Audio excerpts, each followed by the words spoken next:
जीवनात तुम्हाला मोक्ष केव्हा मिळायचा? मोक्ष जर मिळवायचा असेल तर भजन कीर्तन करा. मोक्ष जर मिळवायचा असेल तर देवाचं भजन करा. विठोबा रखुमाई जय जय विठोबा रखुमाई जय जय विठोबा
गेलो संगमनेरला.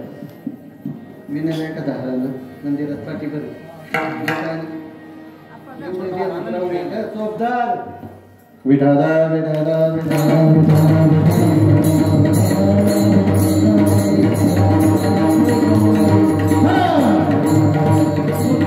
सर्वात श्रेष्ठ गादी स्थान असेल तर ते फक्त विनायक.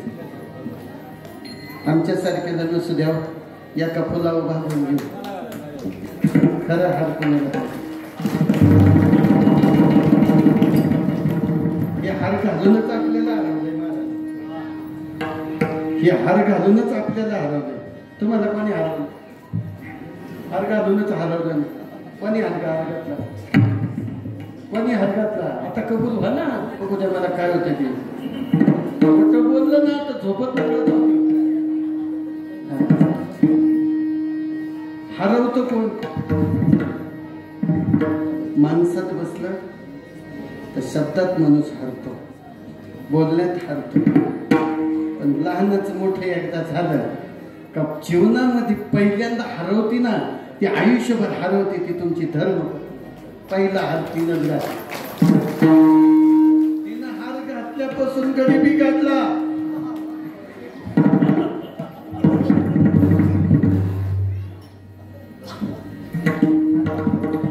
तवर चांगले होते.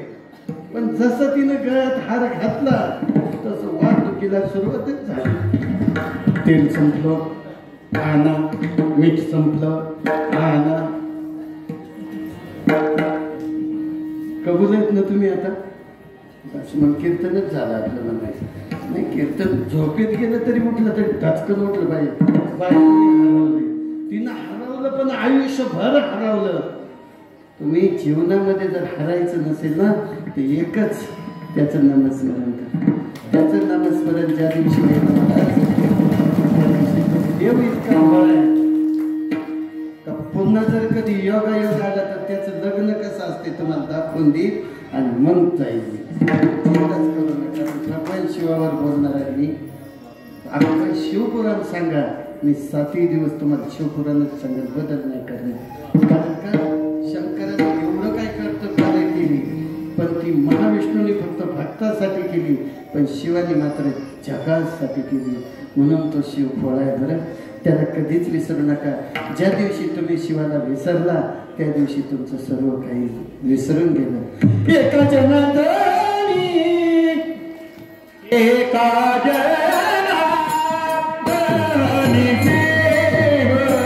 Hey,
स्वयंपाकात वरणाला फोडणी दिली आणि त्या फोडणीचा वास बाहेर आला ओरडले आता सर बरोबर ना.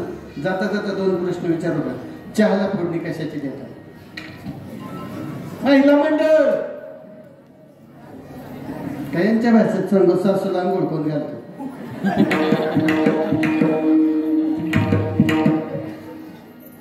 चहाला फोटो कशाचे तुम्हाला काय करायचं आम्ही काय ठेवू असंच म्हणा ना. बरं जाऊ द्या. बेसन माहिती आहे तुम्हाला? बेसन बेसन शिजलं काय या दगड घाला डोक्यात नाही मुख्य आहेत का काय ते कळलं प्रसंग मला असंच अवघड आहे. बेसन शिजलं बुटबुट करायला लागलं की बेसन शिजलं आणि दुसऱ्याचं भट आपाप हालायला लागलं की समजायचं भांडायलाच उठलं. असं किती केलं तरी सगळं ते शेवटी शून्य आहे. अगदी मनापासून तुम्हाला सर्वांना एकदा हात जोडून विनंती करतो, ज्या भगवान शिवासाठी आपण दिवसभर कष्ट केले, दिवसभर आपण त्याच्यासाठी तळमळलो, त्याचं एकदा मोठ्या मनानं आणि मोठ्या प्रमाणे सर्वांनी हात वर करायचे. हात ज्याला आहेत त्यांनी, ज्याला आहेत त्यांनी हात वर करायचे.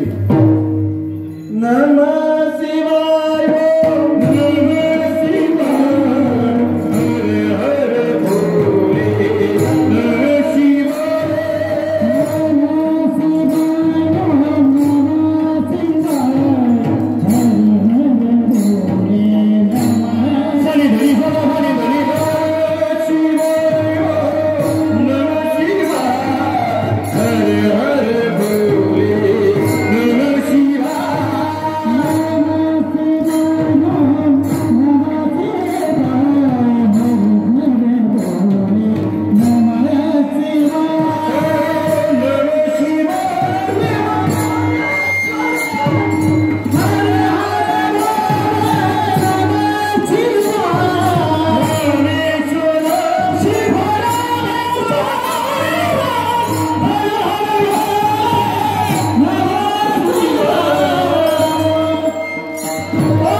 वाचे बदता शिवनाम तयानवाधिकृतता धर्मार्थ काम मोक्ष शिव देखता प्रत्यक्ष एका जनार्दनी शिव दिवाळी काळी काळाचा भेद. मायबापा बोलण्याच्या ओघामध्ये एखादा शब्द चुकला असेल तर तुम्ही माझे मायबाप आहात. तो शब्द माझ्या भगवान शिवाच्या चरणाजवळ सोडा. जेवढे चांगले शब्द असतील तेवढे मात्र सांभाळून ठेवा आणि आपल्या संसारामध्ये त्या भगवान शिवाच्या नामाची गोडी लागू द्या. त्या नामाची गोडी जर लागली तर जीवनामध्ये आपला उद्धार झाला म्हणून असं निश्चितपणे समजा. ज्यांच्यामुळे तुमचं माझं दर्शन झालं त्या माझ्या संताला हरिभक्तपरायण खडसे महाराज मी त्यांना पुन्हा पुन्हा अगदी नमस्कार करतो. आपल्या वतीने टाळ्यांच्या गजरामध्ये जगामध्ये प्रत्येकजण स्वतःला मोठं म्हणत असतो, पण महाराज म्हणतात उच्च नीच काही नेणे भगवंता. म्हणून प्रसंग या ठिकाणी कीर्तनात शेवटपर्यंत बसून राहिले. पुन्हा पुन्हा एकदा त्यांना मी मनापासून नमस्कार करतो आणि त्यांनाही आशीर्वाद ठेवतो की महाराज तुमची भरभराट हो. जसा पाठीमागे एक आघात तुमच्यावर आला तो परत माझ्या शिवाने कधी तुमच्यावर नाही येऊन द्यावा एवढी मी प्रार्थना नक्कीच त्या शिवाला करतो. आणि तुम्हा सर्वांना उपस्थितांना सुद्धा मनापासून धन्यवाद देतो. माझ्याकडे भीमाशंकरला जी मंडळी आली होती त्या सर्व मंडळींना मनापासून अगदी आशीर्वाद प्राप्त करतो. सर्वांना आशीर्वाद प्राप्त करतो. जीवनामध्ये तुमचं कल्याण हो, आणि सदैव तुमच्या मुखामध्ये भगवंताची भक्ती, माझ्या शिवाचं भजन आणि अखंड हरिनाम सप्ताहाचं नियोजन तुमच्याकडून व्हावं अशी प्रार्थना करू. झालेली सेवा भगवंताच्या चरणी समर्पित करत असताना सर्व माझे टाळकरी मंडळी, उद्या 2 माता भगिनीवर उभ्या राहिल्या, बाकीच्यांना भ्या वाटलं, लग्नामध्ये असतं तर किती नाचल्या असतात. प्रसंग सर भांडार चौदार आमची पेटी मास्तर मगापासून चुकले, ते आताशी धरून आणते मी पुरा केलं. त्यांनाही धन्यवाद देतो. छोटा मृदुंगमणी, इकडं मोठे मृदुंगमणी, एकदा सगळ्यांनी जरा त्यांच्याकरता टाळ्या वाजवा. आता तुम्हाला सगळ्यांना दिला विनंतीच करतो, आता तुम्हाला दंड दिल्याशिवाय तुम्ही घरी जायच्यात नाही नीट. याला कारण आहे. आता तुम्ही सगळ्याजण या त्यांना तुमची पोरं काही इकडं उभी राहिली राहिले का नाही राहिले, मग प्रत्येकीनं 10,000 रुपये त्या पोराला मी चॉकलेट खाऊन तरी खूप गुपित होईल. या पोराला खरं सांगतो, आपलं म्हणून द्या, तुमचं कल्याण होईल. या पोराला द्या ना, देशाला या पोराला तरी पाकिट घेऊन जा मामा. काळजीच करू नका. या पोराला सर्वांना या पोराला द्या ना. झालेली सेवा भगवान भोलेनाथाच्या चरणाजवळ, तुम्हाला सर्व संत माय बापांच्या चरणाजवळ समर्पित करतो. तुम्ही पटपट वाटत तुम्हाला मनापासून धन्यवाद देऊ. विनेकरी बाबा, सर्व टाळकरी मंडळी, सर्वांना मनापासून धन्यवाद. भावना तुमचे केले धर्म कीर्तन येथे माझे जीवनलय पाहिकपणा, बोलिली लेकुरे वेळी वाकुडी उत्तरे, करा क्षमा अपराध महाराज तुम्ही सिद्ध. सरपंच आहेत ते, सरपंच साहेब, त्यांनाही म्हणा अगदी भगवान शिवानं चांगलंच चुकून आले मामा तुमच्याकडे. मामा आपल्या पुढे वेगळं चुकून आले तुमच्याकडे. भगवान शिवाचा आशीर्वाद तुमच्या सदैव पाठीशी राहो. झालेली सेवा समर्पित करू. राहू द्या तुमच्याकडे राहू द्या.